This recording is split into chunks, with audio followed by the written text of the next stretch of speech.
Our talk title this morning is Love, and I just looked up and saw that we have another loving presence. Welcome back, Margaret.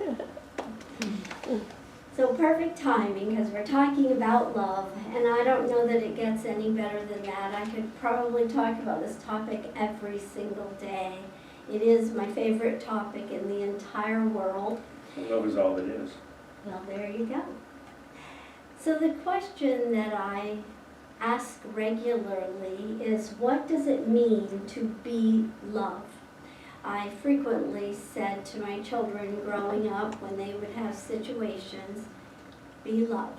All you have to do is be love. And I said it so often that as teenagers they began to say, oh, be love, is that all you can say? But you know, there came a day in their adulthood where they said, oh, I've realized that I say that to people now too. And that's a wonderful thing because it passes that on, and I know that each of you have your things that you say, probably similar. So what does it mean to actually be love? And in a different day, on a different day, in a different year, depending on our experiences, we might have different impromptu answers. But being love is always being our divine nature. Being love means revealing God. It means being that essence that we truly already are. And so how do we do that? Well, in our humanity, we do it through the way we live our human experience.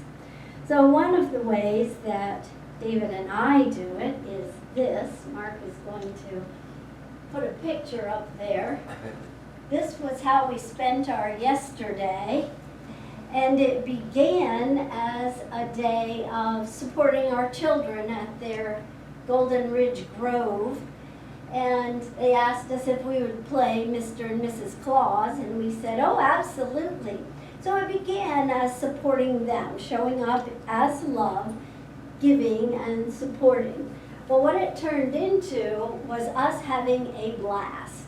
And the children were adorable and the families were incredible. And so it turned out that we were the ones that were gifted. We weren't giving the gift, we were receiving the gift of love. And that is how love works. It operates reciprocally.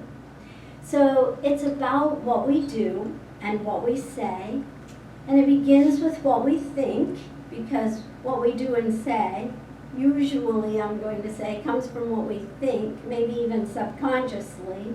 It's about how we walk around on planet Earth. So I felt as though I would be remiss if I didn't mention the class we had on Thanksgiving this week, and those in the room will resonate with this. It was a great evening. It was a gift. It was an opportunity to have conversation in each one of us to continue the personal growth that is ours to do. And it was truly a time of love. We looked at how we can be more love in the world and which parts of our lives are easier to show up with Thanksgiving and which parts maybe we're still a work in progress. Giving thanks means demonstrating the divine nature that we are through our understanding of God's nature. Our beloved Dr. Holmes wrote this: love is a language which is universal, interpreted through every living soul and understood by all. So how we show up, everyone, everywhere recognizes when it is in love. And we get to live our personal practices of being love in the world, not because the world is watching, but because we know the effect of love, not only on our world, but also on ourselves.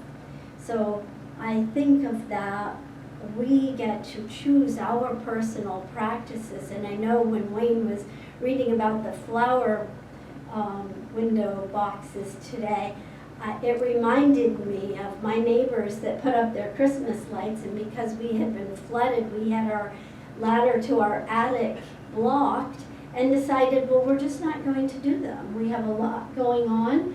We will focus our attention on family and work and David getting everything back together.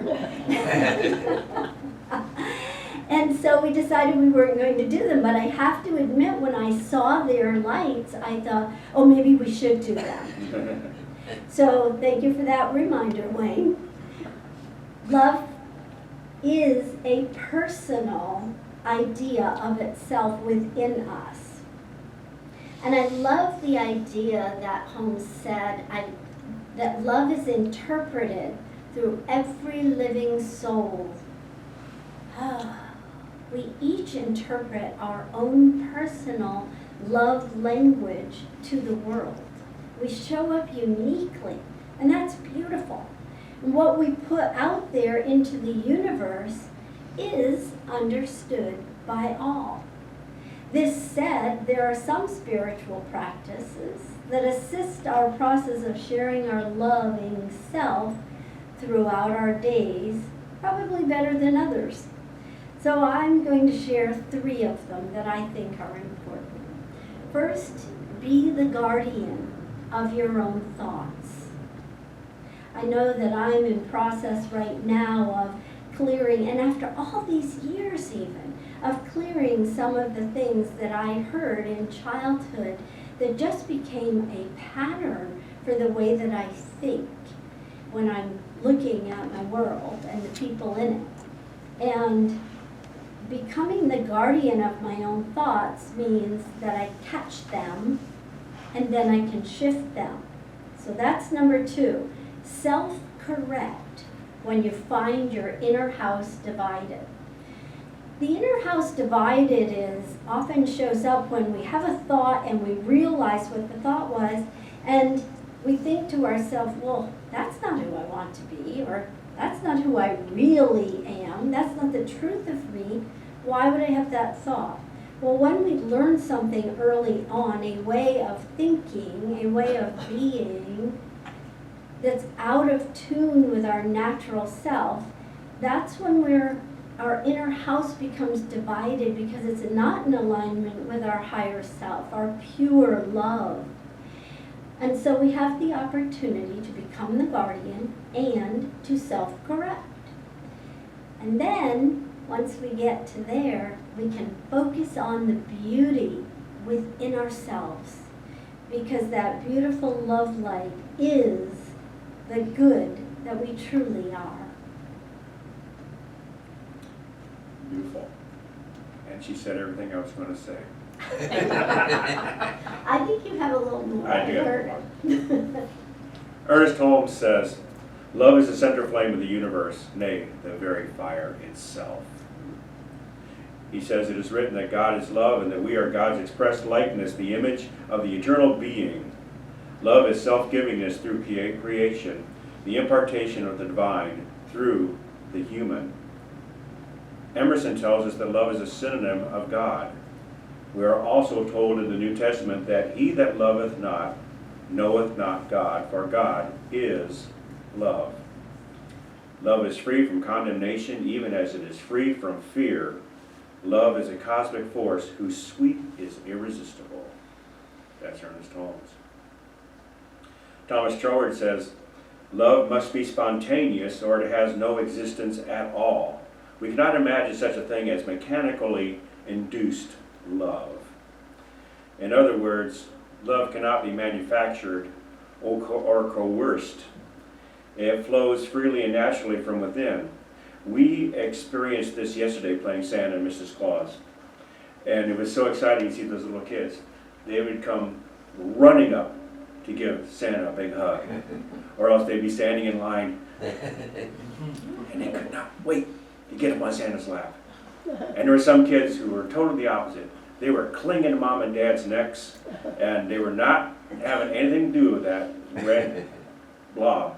They were not happy about that. And I thought, well, we've got the two opposite extremes of love, where one is running out to Santa and one is holding on to the security of Mama. Both of them found connection to something that they were longing for, and the ability to give love and to feel love and to feel safe. And I thought, wow, there's so many different varieties of love happening in that experience, and it happened over and over and over during the day. It really was a magnificent experience. This goes along with the theme I've been on for several weeks now.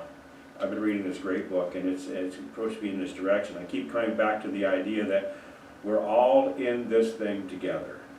There's an energy between all of us, and the togetherness is more than our loved ones and fellow humans and pets.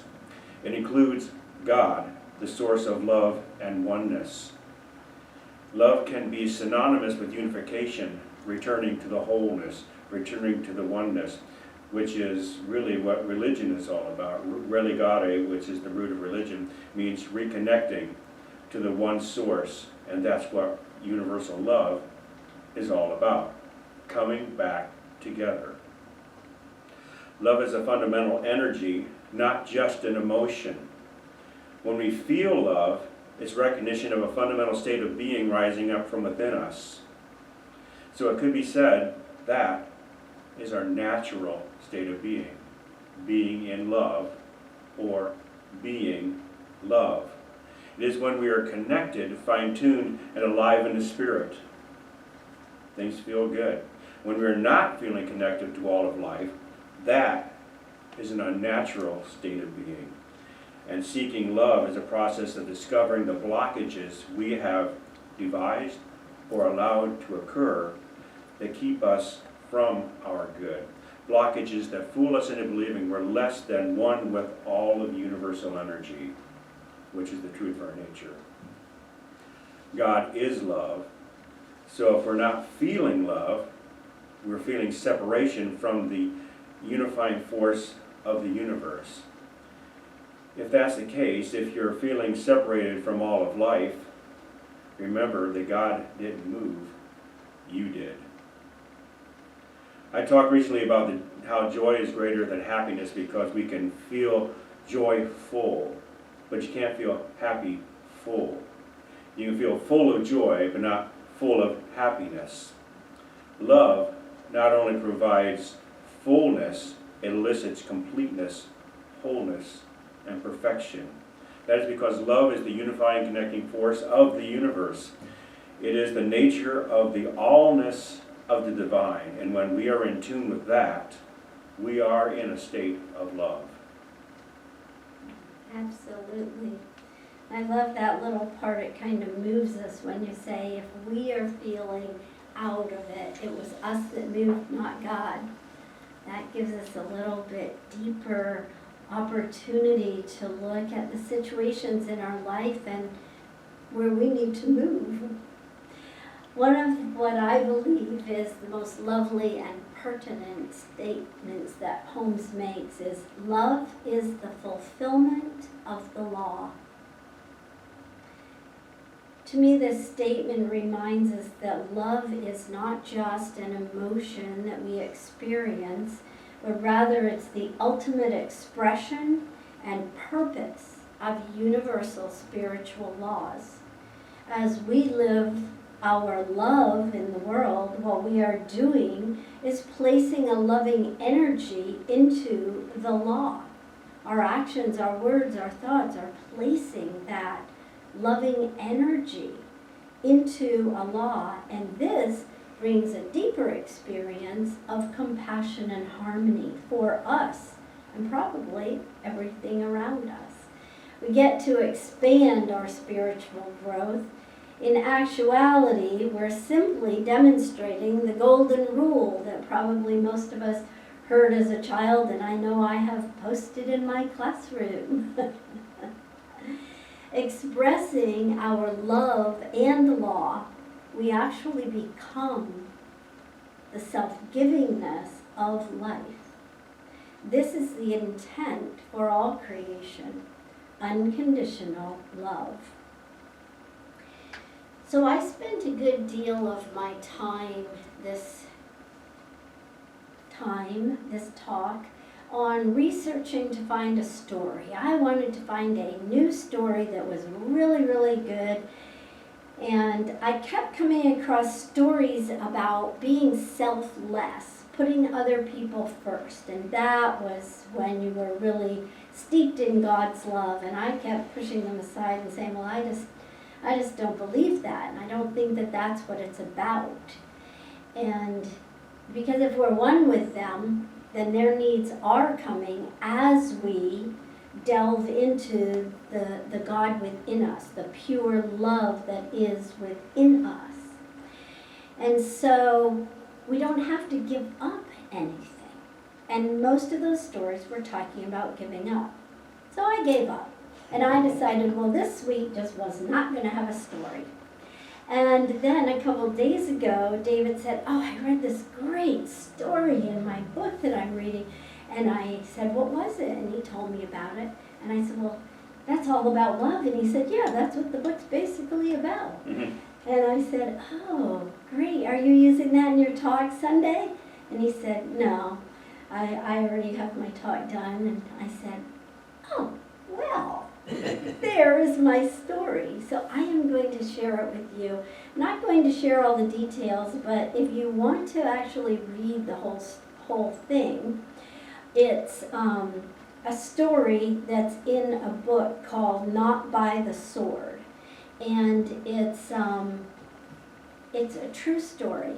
And it's about a Jewish cantor and his wife who had relocated for his work. And the first night that they were in their new home, they received a threatening phone call, threatening their lives, highly suggesting that they move and get out of there. They continued receiving threatening phone calls and flyers and letters, racist flyers and comments like, the KKK is watching you, scum. Horrible. Imagine receiving these kinds of messages day after day. And they had reported it to the law, to the police. And the person had so much money who was behind it that they actually put it on a hate-spewing TV series on the local network. So the Jewish cantor and his wife decided that they were going to send a positive letter to this person every single day. So they began to do that. And over time, they gradually came to know that this gentleman was living in a wheelchair and had many medical challenges in his life. So what did they do? They offered their help to him. And he eventually took their help, and in the final year of his life, when he was pretty bad off, he went and lived with them. They invited him to live with him. He ended up sending letters of apology to those that he harmed. He read about Mahatma Gandhi and Martin Luther King.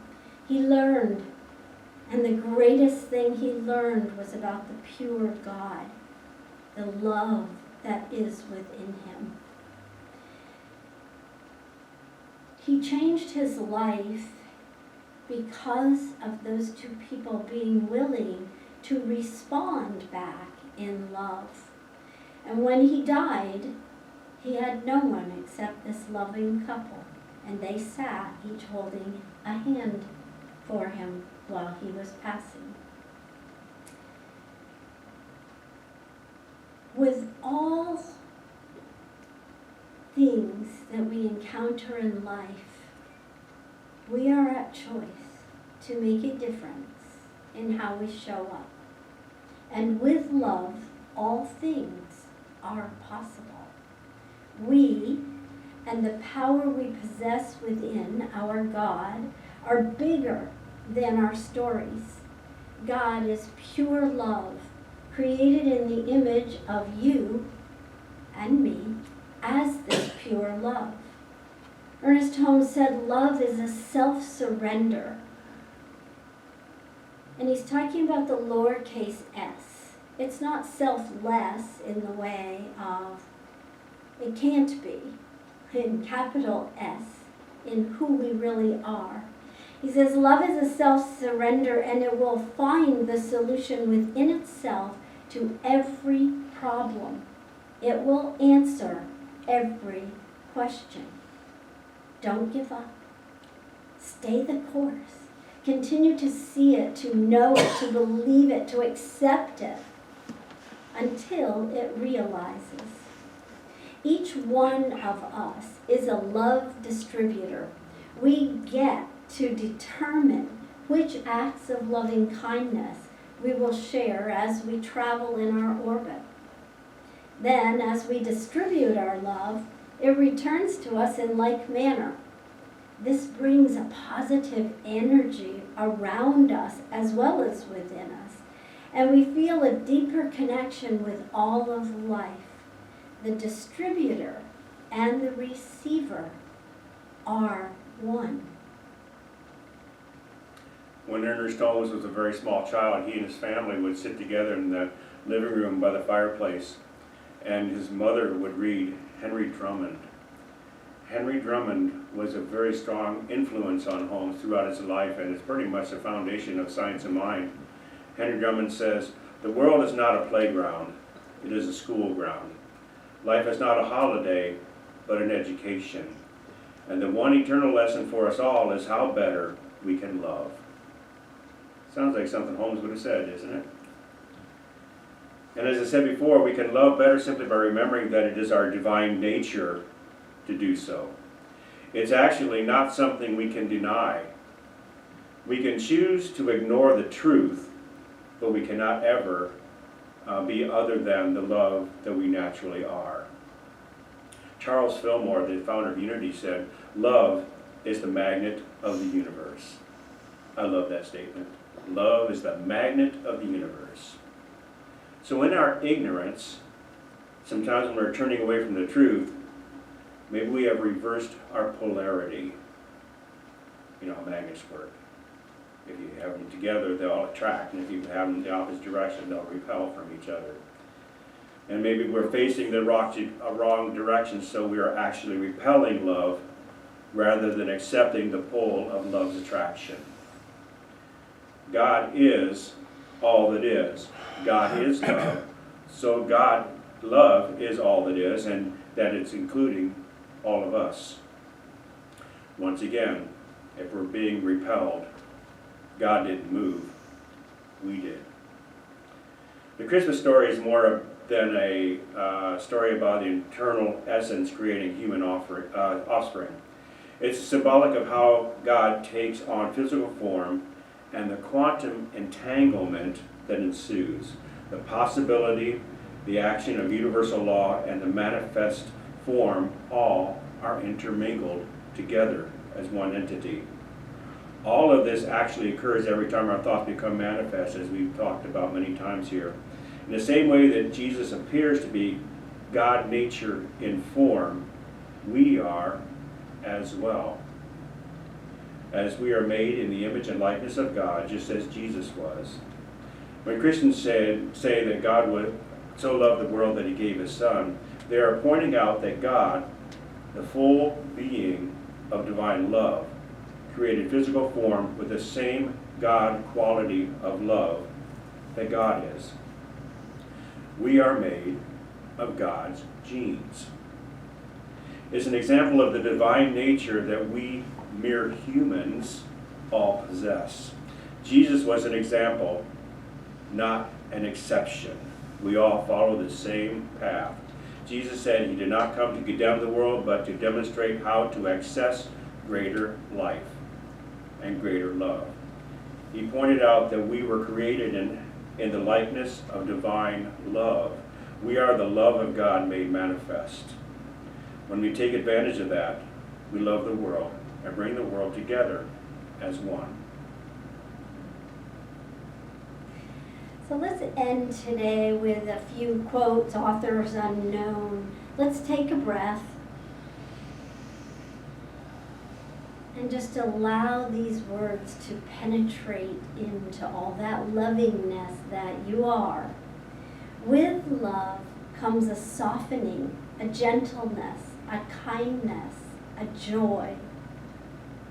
When you love, love as if the person is a God, not less than that. Your giving and searching for ways to give is love in action. This is evidence of Spirit at work. The most good you can do for yourself spiritually is to live your life with total love, conviction, and purpose. And so, be loved or not, the choice is yours. As always. And so it is. So it is.